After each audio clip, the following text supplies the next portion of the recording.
కర్కాటక రాశి వారు వివిధ రూపాల్లో ఈ వారం ఎక్కువగా జాగ్రత్తలు తీసుకుంటూ ఉండాలి.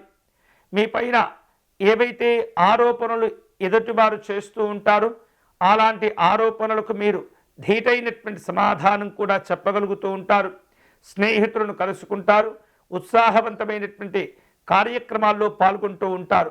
ఈ వారం కొన్ని రకాల సమస్యలు ఎదురైనప్పటికీ కూడా చాకచక్యంగా వ్యవహరిస్తూ వాటిని అధిగమించగలుగుతారు.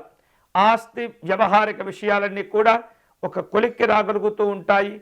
వాటి వలన ప్రయోజనాలు కూడా పొందుతూ ఉంటారు. ఎన్నో రోజుల నుండి మీరు ఎదురు చూసేటటువంటి స్వంత ఇంటి నిర్మాణానికి సంబంధించినటువంటి ఆలోచనలో సానుకూలమైనటువంటి ఫలితాలు కూడా ఏర్పడుతుంటాయి.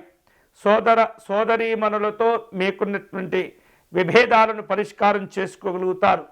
గత వారం కంటే ఈ వారం ఆరోగ్య విషయాల్లో ఎక్కువ అనుకూలతలు ఉండబోతున్నాయి. వ్యాపార ఉద్యోగపరమైనటువంటి కార్యక్రమాల్లో ప్రతి అంశాన్ని కూడా జాగ్రత్తగా పరిశీలన చేసిన తర్వాతనే నిర్ణయాలు తీసుకుంటూ ఉండాలి.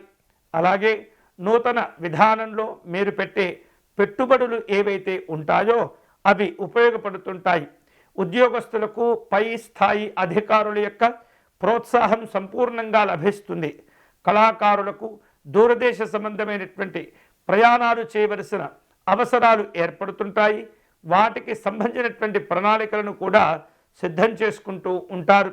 వివిధ రూపాల్లో ప్రారంభాలకు అనుగుణంగా ఏవైతే కార్యక్రమాలు మీరు రూపొందించుకుంటూ ఉంటారో వాటిల్లో ప్రయోజనాలు కూడా కలిసి వస్తాయి. అయితే సాధ్యమైనంత వరకు కూడా వివాదాలకు దూరంగా ఉండేటటువంటి ప్రయత్నం చేయండి. శ్రమ పెరుగుతూ ఉంటుంది.